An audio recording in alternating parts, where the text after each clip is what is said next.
Monsieur le Président, Mr. President, heads of state and government, Secretary General, distinguished guests, ladies and gentlemen, I have the honor to deliver this statement on behalf of the African Group and the Caribbean Community, AFCAR, on the subject reparations, racial justice and equality for people of African descent. Mr. President, first of all, I would like to take this opportunity to congratulate you for having convened this high-level plenary meeting to commemorate the 20th anniversary of the adoption of the Durban Declaration and Programme of Action. We welcome the theme of this event because it focuses our attention on issues of common interest to Africans, including Africans from the diaspora. It summarizes our urgent need and our shared aspiration to achieve a just, free and equitable society which defines our common humanity. Mr. President, we acknowledge that some progress has been made since the adoption of the Durban Declaration and Programme of Action 20 years ago. However, we have many more obstacles to overcome because Africans in general and Africans from the diaspora in particular continue to face problems of inequalities. We have noted the alarming uptick in racial discrimination around the world. The COVID-19 pandemic has further exacerbated this. We know that the COVID-19 pandemic has upended lives and livelihoods around the world. We have found ourselves in a situation where some countries have more than enough vaccines, while other countries, such as ours, in particular the LDCs, the least developed countries, and the SIDS, the small island developing states, only have access to a small quantity of COVID-19 vaccines and other medical necessities. This clearly does not demonstrate equality between the countries and peoples of this world.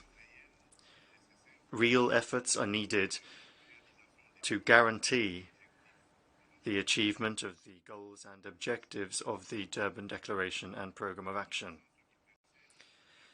The aforementioned notwithstanding, we reaffirm our support for the declaration of the 21st of March of each year as the International Day for the Elimination of Racial Discrimination and the 31st of August as the International Day of People of African Descent. We are pleased to note that the first International Day of People of African Descent was celebrated.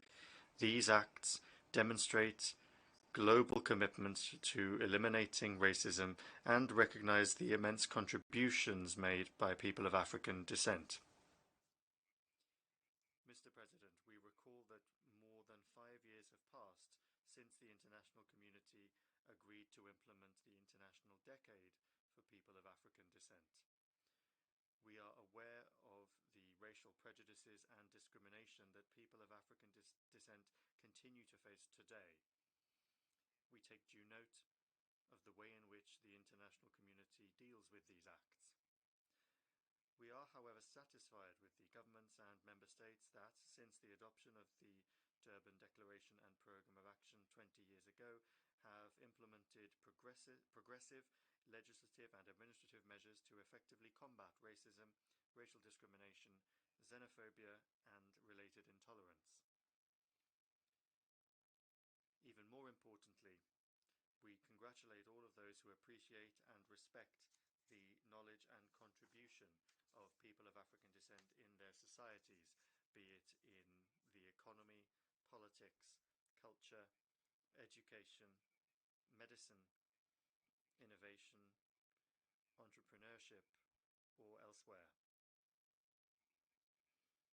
We would like to express our gratitude to member states for having adopted by consensus the resolution creating the Permanent Forum for People of African Descent on the 2nd of August 2021. AFCAR welcomes the creation Forum for People of African Descent, which will serve both as a consultative mechanism as well as a platform for improving the safety, quality of life and livelihoods of people of African descent. We see the creation of this forum as demonstrating Member States' cooperation with and support for the healing process for people of African descent. We are convinced that this forum will have a significant impact in the quest to bring an end to race-related injustices. We also reaffirm the International Decade of People of African Descent, which was implemented in 2015 and which will end in 2024 under the themes of recognition, justice and development. AFCAR believes that all of these efforts and commitments are unique and timely opportunities to underscore the important contribution made by people of African descent in their societies and to propose tangible measures to promote equality and to combat all forms of discrimination. Mr. President, the 2030 Agenda and the Sustainable Development Goals envisage a world of universal respect for human rights and fundamental freedoms for all, that is to say, human dignity, the rule of law, justice, equality and non-discrimination, and respect for race, ethnicity and cultural diversity, which lay at the heart of the pursuit of these objectives, of these goals. The African Group and CARICOM believe that empowering individuals and ensuring inclusion and equality in all walks of life is an obligation for us all, required by our shared humanity.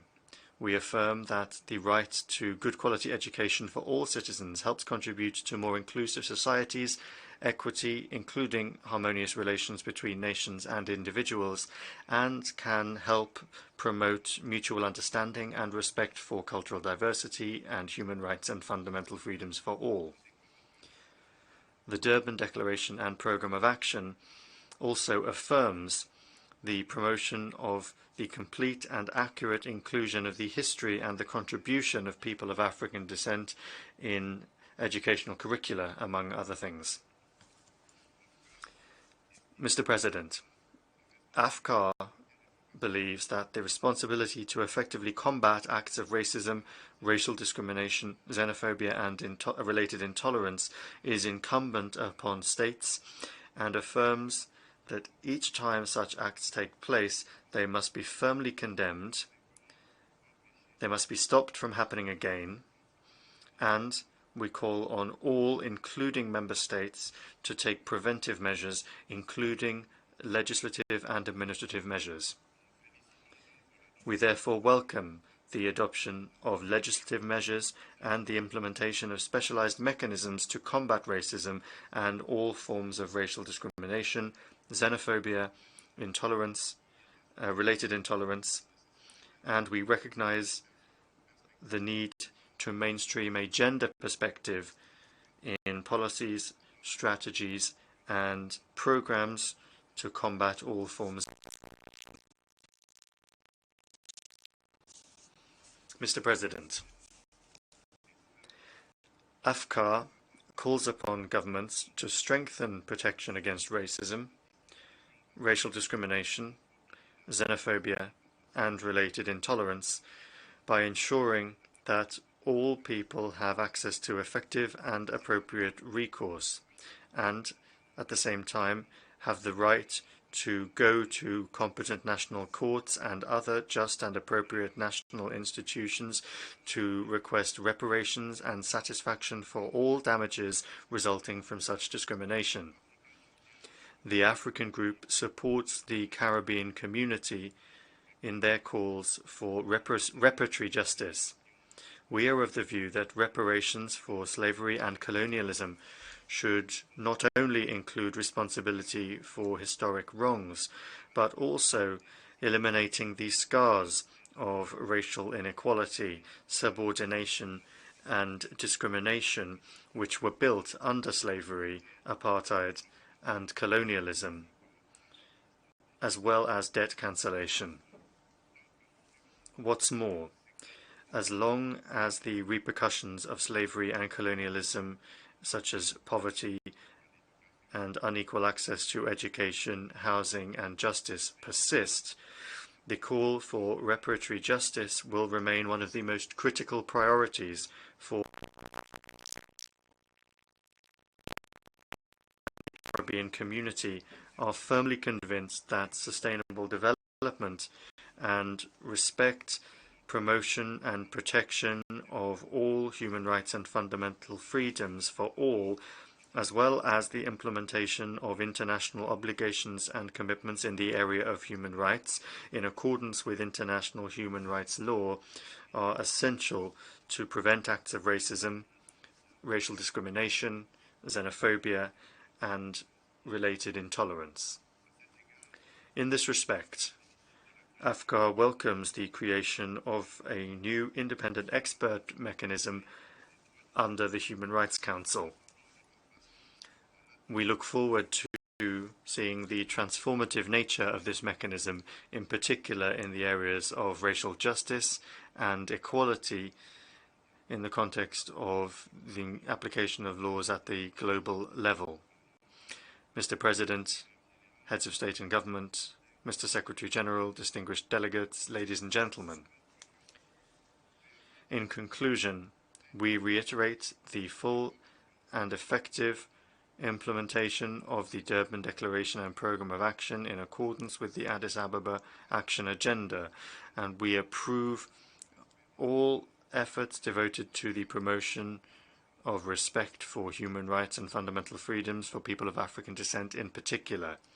We believe it is time for all of the instruments that have been adopted to be implemented with dignity, respect, and recognition in accordance with the priorities that have been agreed with people of African descent around the world. Their voices must be included on all questions that affect them and their lives, so that no one is left behind. Thank you.